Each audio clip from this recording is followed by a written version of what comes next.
Rowdyism రాజకీయం కలిసి పయనించే నగరం విజయవాడ. ఒకప్పుడు అలా ఉన్నది కాస్త ఇప్పుడు మారిపోయిందని చెప్తుంటారు. కానీ ప్రస్తుతం అలా మారలేదంటూ మరోసారి రౌడీ చరిత్ర తయారు చేయడానికి సిద్ధమవుతున్నారు సంచలనాల దర్శకుడు వర్మ. ప్రస్తుతం మనతో ఉన్నారు. వర్మ గారు, రౌడీయిజం అనేటువంటి దానికి మొట్టమొదట ఆద్యం పోసినటువంటిది ఏ అంశమైనా సరే పెంచి పోషించింది మాత్రం సినిమాలే అన్నటువంటి మొట్టమొదట శివ సినిమా ద్వారా మీరు పెట్టిన చిచ్చే ఇప్పటి వరకు పెరిగి పెద్దదైంది అంటుంటారు. ఎంతవరకు రైట్? అంటే ఇప్పుడు బేసిక్ 2 పాయింట్స్ అండి. ఒక పవర్ఫుల్ మనిషి లేకపోతే ఒక రిబెల్ క్యారెక్టర్ ఒక చట్టాన్ని తన చేతిలోకి తీసుకుని ఎవరిని తిరగబట్టడం అనేది ఒక చాలా సింప్లిస్టిక్ లెవెల్లో రౌడీ అని చెప్పొచ్చు. సో దాంట్లో తనకున్న ఒక పర్సనల్ రీజనా, లేకపోతే ఒక ఆధిపత్యం కోసమా, లేకపోతే ఈగో కోసమా, లేకపోతే ఇంకోళ్ళు ప్రూవ్ చేయడానికనే రకరకాల కారణాలు ఉండొచ్చు. సో ఇప్పుడు నేను శివ టైంలో శివాకు ఇంజనీరింగ్ కాలేజ్లో ఉన్నప్పుడు ఫస్ట్ టైం నేను రౌడీలు అనే వర్డ్ విన్నదే విజయవాడలో. ఎందుకంటే హైదరాబాద్లో అంటే దాదా అంటారు, గుండా అంటారు. రౌడీ అనే మాట నేను ఎప్పుడు హైదరాబాద్లో వినలేదు. ఎవరైనా అన్నా కూడా ఒక రౌడీ అనేది చాలా చిన్న శబ్దం. అరే పెద్దవాడు ఆడే రౌడీ అంటే ఒక చిన్న సైజు ఇదని.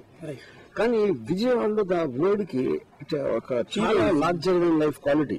Heroism maybe is not the right word, కానీ చాలా పవర్ఫుల్ మనిషి అన్న ఫీలింగ్, అది ఆ పర్టికులర్ నేచర్ అనేది అక్కడి నుంచి వచ్చినది. సో అది నేను ఇంజనీరింగ్ కాలేజ్లో ఉన్నప్పుడు నాకు అది చాలా ఫ్యాసినేషన్ కలిగించేది. అప్పుడు నేను అప్పుడున్న సోకాల్ రౌడీలందరినీ స్టడీ చేసి వాళ్ళ బ్యాక్గ్రౌండ్ అవ్వచ్చు, హిస్టరీ అవ్వచ్చు, అండ్ వాళ్ళ కారణాలు అవ్వచ్చు, దాని గురించి నేను చాలా తెలుసుకుని ఆ టైంలో నేను కూడా కొంచెం కాలేజ్ గ్యాంగ్ ఫైట్స్ ఇన్వాల్వ్ అయ్యి దాని వల్ల ఇంట్రికేట్ గా నాకు తెలుసు వాళ్ళ విషయం గురించి. సో వాటన్నిటి ఎక్స్పీరియన్సెస్ తోటి నేను శివ అనే సినిమా తీసాను. కానీ శివాలో మెయిన్ గా ఒక రియలిస్టిక్ మోడ్ తో వచ్చింది కాబట్టి, అంటే అంతకు ముందు పవర్ఫుల్ మనుషులతో సినిమా తీయలేదు. ఇంకా చాలా మంది తీసారు. హీరోయిజం అనే సినిమాలన్నీ అక్కడ అలా కనెక్ట్ అవుతాయి. ఈవెన్ మీరు చూస్తే ప్రతిఘటన చూసినా కూడా it's was made much before Shiva. ప్రతిఘటనలో యాక్చువల్ గా రౌడీజం అనేది కరెక్ట్ గా చూపించారు. చాలా పవర్ఫుల్ గా.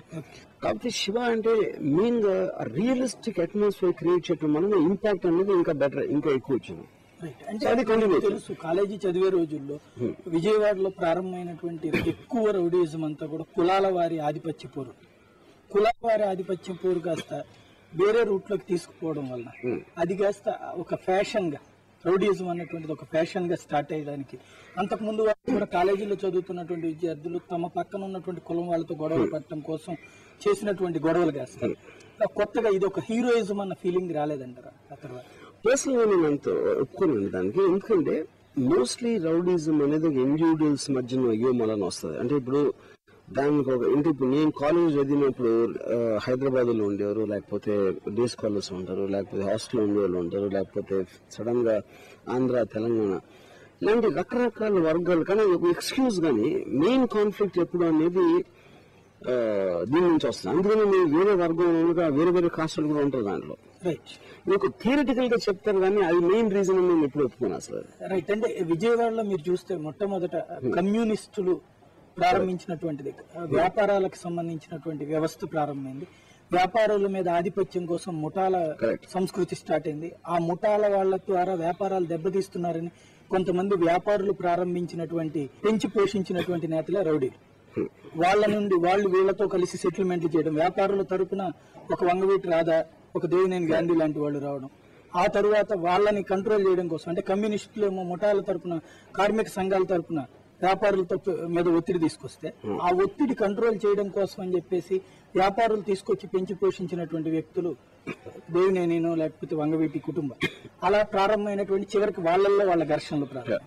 అయితే ఈ అంశాల్లో ఎక్కడా కూడా ఒక జనాలకి సేవ చేద్దామనిను, లేకపోతే జనానికి సంబంధించినటువంటి ప్రయోజనాల కోసం అయితే రౌడీలు పుట్టల. కానీ శివ స్టార్ట్ అయిన తర్వాత రౌడీ అనేటువంటి వాడు ఒక హీరో అన్నటువంటి ఫీలింగ్ కి కాలేజీ కుర్రవాళ్ళని టర్న్ చేసినటువంటి పరిస్థితి కాదండి. అది అబ్సల్యూట్లీ తప్పండి. ఎందుకంటే ఇప్పుడు సినిమా చూసి వైలెన్స్ అనేది ఒక ఏజ్ ఓల్డ్ ఆర్గ్యుమెంట్, అదొక పాయింట్. రెండో పాయింట్ ఏంటంటే నేను కాలేజీల్లో జరుగుతున్నాయి ఇప్పుడు దేవినేని గాంధీ అవ్వచ్చు, నెహ్రూ అవ్వచ్చు, అది అవ్వచ్చు, ఒక భయంకరమైన ఇన్సిడెంట్లు, మర్డర్లు అవ్వచ్చు, శివాకి చాలా ముందు జరిగినాయి. శివసేన అనే సినిమా తీయక ముందు దాన్ని నేను రిఫ్లెక్ట్ చేసి ఒక సినిమాటిక్ ట్రీట్మెంట్ చేశాను కానీ శివ చూసి ఎలా రౌడీజం చేయాలని నేర్చుకునేంత ఇది లేదు. ఇన్ఫాక్ట్ మీరు అప్పటి నుంచి చూస్తే ప్రోగ్రెసివ్ గా రౌడీజం అనేది తగ్గుతూ వచ్చింది కాలేజ్, ఎస్పెషల్లీ కాలేజెస్ లో స్టూడెంట్స్ దగ్గర. మాక్సిమం ఉండేది శివాకు ముందు ఉండేది. ఆ ఇన్సిడెంట్లు విని నాకు అనుభవించిన దాని మెడ నుంచి శివ అనే సినిమా వచ్చింది అక్కడ. ఇంకోటి మీరు చెప్పే రీజన్స్ అది కేవలం విజయవాడకు పరిమితమే. ఎక్కడైనా ఏ సొసైటీలో బాంబేలో ట్రేడ్ యూనియన్స్ అక్కడ నుంచి దత్తా సామంత్ నుంచి ఆ పర్టికులర్ ప్రాబ్లమ్స్ లో మాఫియా క్రియేట్ అవడం కానీ ఏదైనా ఒక అన్రెస్ట్, ఒక ఇంజస్టిస్, లేకపోతే ఒక రకమైన అసంతృప్తి ఫీల్ అయినప్పుడు ఒక రిబల్ ఫోర్స్ స్టార్ట్ అవుతాయి. అదొక ఎనీ కైండ్ ఆఫ్ ఆర్గనైజేషన్. ఒక చోట గ్యాంగ్స్టర్స్ అనొచ్చు, ఒక చోట రౌడీలు అనొచ్చు, ఇంకో చోట గూండాలు అనొచ్చు. కానీ వాళ్ళు స్టార్ట్ అయినప్పుడు నా ఉద్దేశం తర్వాత ఏ షేప్ తీసుకున్నా they actually work for the people. ఎందుకంటే ఆ ఫాలోయింగ్ అనేది మీకు రాకపోతే అతను తగలడు. ఇప్పుడు బాల్ ఠాకరే అని ఆయన చాలా మంది రౌడీ అంటారు, కానీ ఆయన స్టేజ్కి వెళ్ళటానికి కొన్ని వేల మంది ఆయన ఫాలో అవటం వలన ఆయన వాళ్ళకి ఏదో చేశాడు కాబట్టి ఫాలో అయ్యారు. కాకపోతే ఆయన బేసిక్ పాయింట్ ఆఫ్ వ్యూ అనేది వైలెన్స్ ద్వారా పని చేయించచ్చు అనేది ఒక బిలీఫ్ సిస్టమ్. అది తప్పనిచ్చు ఇప్పటి అది వేరే విషయం. సో వైలెన్స్ తీసుకుని ఒక లీడర్ అవ్వటం అనేది ఒక రౌడీయో, ఒక స్ట్రాంగ్ లీడర్స్ వాట్ ఎవర్ మీరు పేరు చేయాలి అలా. సో అది విజయవాడకి యూనిక్ కాదు. అంటే ఒక వ్యక్తికి సంబంధించినటువంటి చరిత్ర కాస్త అది రౌడీ చరిత్రగా మారిపోయింది. విజయవాడ మీద ఒక ముద్ర లాగా రౌడీ అనే వర్డ్ కి ఫర్ సమ్ రీజన్ విజయవాడలో ఒక సపరేట్ మీనింగ్ ఉందని నేను అడుగుతాను. అంటే దానికి మీరు చూసినటువంటి కాలేజీ కోణంలో నుంచి చూసినప్పుడు తర్వాత మీరు చూసినటువంటి సినిమాలు చూసారు. చాలా సినిమాల్లో కూడా బెజవాడ రౌడీలను పిలుచుకొస్తామని పదం వాడుతుంటాం. ఇప్పటికి కూడా కత్తులు తీసుకురావాలంటే బెజవాడ రోడ్డుని పిలుచుకొద్దాం, లేకపోతే బాంబులు కావాలంటే కడపకి వెళ్ళొద్దాం, ఈ టైప్ ఆఫ్ వాడి. అంటే ఇది ఒక సింబాలిక్ గా దాని మీద పడిపోవడానికి అనుగుణమైనటువంటి పరిస్థితి అక్కడ ఉందని మీరు అనుకుంటున్నారు? డెఫినెట్ అక్కడ మెయిన్ గా వర్డ్ నుంచి వచ్చింది. ఇప్పుడు మనకి మన చిన్నప్పటి నుంచి విన్నప్పుడు అంత ఒక మొత్తం సిటీని కంట్రోల్ చేస్తుంది ఒక ఆర్గనైజేషన్ అనేది, ఒక పర్టికులర్ పార్టీ అనేది, లేకపోతే నెహ్రూ గాంధీ పార్టీ అవ్వచ్చు, రాధా పార్టీ అవ్వచ్చు, అలాంటిది మీకు ఏ సిటీలో లేదు. దాంతో ఆటోమేటిక్ గా అది పాపులర్ అయిపోయింది ఆ టైంలో. ఇప్పుడు ఇక్కడ హైదరాబాద్ అని తీసుకుంటే మీరు ధూల్పేటలో ఎవరో అంటే అమీర్పేట ఎవరు అంటాడు, సనత్ నగర్ లో ఇంకో ఎవరు అంటారు. అంత ఫ్రాగ్మెంటెడ్ అయిపోయి ఒక్క మనిషి మొత్తం సిటీని కంట్రోల్ చేసే పరిస్థితి ఒకటిలో ఇద్దరు. అట్లాంటిది ఎప్పుడు మనం హైదరాబాద్ సిటీలో చూడలేదు, వేరే చోట్ల చూడలేదు. ఇంకా ఫ్యాక్షన్స్ వచ్చేటప్పటికి అది చాలా డిఫరెంట్ రీజన్స్ కంప్లీట్ గా అది ఎందుకు వస్తుంది అనేది. సో కేవలం ఒక మనిషి తన వైలెంట్ పవర్ తో కంట్రోల్ చేయడం అనేది అట్లీస్ట్ పబ్లిక్ నాలెడ్జ్ లో బాగా పాపులర్ అయింది విజయవాడ ఒక్కటే కాబట్టి రౌడీ అనే పదం అక్కడి నుంచి వచ్చింది. రైట్. అంటే రౌడీ చరిత్ర మీరు తీసుకునేటప్పుడు అన్ని కాన్సెప్ట్లు టచ్ చేయబోతున్నారు. అంటే అక్కడ ప్రారంభమైనటువంటి కమ్యూనిజం నుంచి తీసుకుంటే ఆ తర్వాత ఇంకొక వైపున రంగాతో కలిసి నెహ్రూ పయనించాడు కొంతకాలం పాటు. ఆ తర్వాత ఇప్పుడున్నటువంటి వంగవీటి రాధా ఎవరైతే రంగా కొడుకున్నారో అతన్ని కూడా కొంతకాలం పాటు పెంచినటువంటి వ్యక్తి. ఆ తర్వాత ఇద్దరి మధ్యన డిస్ప్యూట్స్ కావచ్చు. ఇదంతా కూడా క్యాస్ట్ ఈక్వేషన్స్ ప్రారంభమైనటువంటిది హీరోయిజం తో ప్రారంభమై ఆ తర్వాత క్యాస్ట్ ఈక్వేషన్స్ దాకా వచ్చి విద్యార్థి సంఘాల దాకా వచ్చినాయి. అయితే ఇక్కడ ఒక కోణాన్నే టచ్ చేస్తుంటే సినిమాల్లో పాజిటివ్ కోణాన్ని ఎక్కువ ప్రొజెక్ట్ చేయడం ద్వారా అసలు వాస్తవాలు బయటికి రానటువంటి పరిస్థితి చాలా సార్లు. బెజవాడ రౌడీలు వచ్చేసరికి అన్లైక్ రక్త చరిత్ర నేను ఫస్ట్ నుంచి ఒక ఫలానా ఇద్దరు వ్యక్తులు, ఫలానా ఇన్సిడెంట్లు, ఫలానా వాటిని కంప్లీట్ గా ఇన్స్పైర్ చేసి వాటిని నేను మలిచి తీస్తున్నానని చెప్పాను. బెజవాడ రౌడీలో ఉద్దేశం ఇది కాదు అసలు. బెజవాడ రౌడీలు ఏ రిఫరెన్స్ తీసుకోవచ్చు సినిమా కేవలం జనరలైజ్ చేసి. అంటే ఇప్పుడు గాడ్ ఫాదర్ సినిమా తీసినప్పుడు మాఫియాను అనుసరించి తీసినది, కానీ గాడ్ ఫాదర్ లో ఉన్న క్యారెక్టర్లు ఎవరో ఒక జాన్ గాటియో, అల్ కపోనో ఇలాంటి వ్యక్తుల్ని ఉద్దేశించి చేసిన వాళ్ళ పర్సనాలిటీస్ కానీ వాళ్ళ ఇన్సిడెంట్లు చేసిన సినిమా కాదు. కాకపోతే అట్మాస్ఫియర్ అదే, ఏ విధంగా వాళ్ళు ఎందుకు అయ్యారు అన్నది అది కూడా అదే, కానీ it is a completely fictional story. So Bezawada రౌడీలు అనేది నేను ఏ క్యారెక్టర్ ని ఒక రియలిస్టిక్ ఇన్స్పిరేషన్ తో తీసుకుని సెట్ చేయబోట్లేదు. Completely fictional story. మీరు కాలేజీ చదివిన రోజుల్లో మీకున్నటువంటి అనుభవం ప్రకారం చాలా మంది అమాయకులైనటువంటి విద్యార్థులు వ్యక్తిగతంగా వాళ్ళకి ఉండేటువంటి చిన్న చిన్న విషయాలకు నోట్బుక్ గురించి వచ్చినటువంటి గొడవ, లేకపోతే ఒక అమ్మాయితో మాట్లాడారనేటువంటి మాటకు సంబంధించినటువంటి అంశం, వాటికి గొడవలు జరిగితే ఒక వ్యక్తి తరపున వెంటనే ఈ నాయకుల తరపున మనుషులు వచ్చేసి పడేది, వీళ్ళకు దెబ్బలు కొట్టినటువంటి పరిస్థితి కానీ, వీళ్ళ ప్రాణాలు తీసేటువంటి పరిస్థితి కానీ ఇట్లాంటి చూసారా? చాలా సార్లు చూసానండి. అప్పుడు మీకేమనిపించింది? అది కరెక్ట్ పద్ధతి అనిపించింది? కరెక్ట్ అనేది I don't know if that's right word అండి. ఎందుకంటే జరిగిపోయింది అది ఇన్సిడెంట్. కరెక్ట్ కాదా అవునని నేను చెప్తాను. అంటే ఇప్పుడు లీగల్ గా ఒక చట్టాన్ని చేతుల్లో తీసుకుని వాళ్ళకున్న ఉద్యోగం ఏంటి, ఆ పర్టికులర్ టైంలో ఏం జరిగింది, ఎవరు అది అన్నది, ఆ అమ్మాయి ఎవరు, ఇలాంటి రకరకాల ఫ్యాక్టర్స్ ఇన్ఫ్లుయెన్స్ చేస్తాయి. ఇప్పుడు నా చెల్లెలు ఎవరైనా ఏడిపించారు, నాకు శక్తి లేదు, నేనేమి చేయలేను. కానీ నాకు కోపం వస్తుంది. ఆ కోపాన్ని అవుట్లెట్ చేసే పవర్ నా దగ్గర ఉన్నా, లేకపోతే నాకు తెలిసిన వాడి దగ్గర ఉన్నా, నేను వెళ్ళి తను అడుగుతాను హెల్ప్. తను ఆ తర్వాత నేను పోలీసుల దగ్గరికి వెళ్తే అవుతుందా అవ్వదా ఇలాంటి నమ్మకం లేనప్పుడు, లేకపోతే ఫలానా ఎవడైతే నాకు న్యాయం చేకూరుస్తాడని వెళ్ళినప్పుడు తను చేకూరిస్తే నేను తనకి ఏదో విధంగా నా లాయల్టీయో లేకపోతే వాట్ ఎవర్ ఇచ్చి తను ఫాలోవర్ అవ్వడం అట్లాంటి ఏదో చేస్తాను. That is how those things are form. నువ్వు గాడ్ ఫార్మ్ లో తీసుకున్నావు కూడా, నీ సర్కార్లో చేసినా కూడా, ఈ అమ్మాయికి ఏదో అయింది, అడిగి అడిగాడు, సర్కార్ జస్టిస్ ఇచ్చాడు, కోర్టు ఇవ్వలేకపోయినా. సో ఒక ప్యారలల్ సిస్టమ్ అనేది ఫార్మ్ చేసినప్పుడు ఒక రెబెల్ ఆర్గనైజేషన్, దానికి మనం ఇలా పేరు పెడతాం. సో దాంట్లో పర్టికులర్ ఇన్సిడెంట్ లో దానికి సంబంధించిన డీటెయిల్స్ తెలియనప్పుడు జనరలైజ్ చేసి వాళ్ళు చేసింది తప్ప కాదా అనేది చెప్పడం అనేది కరెక్ట్ కాదు.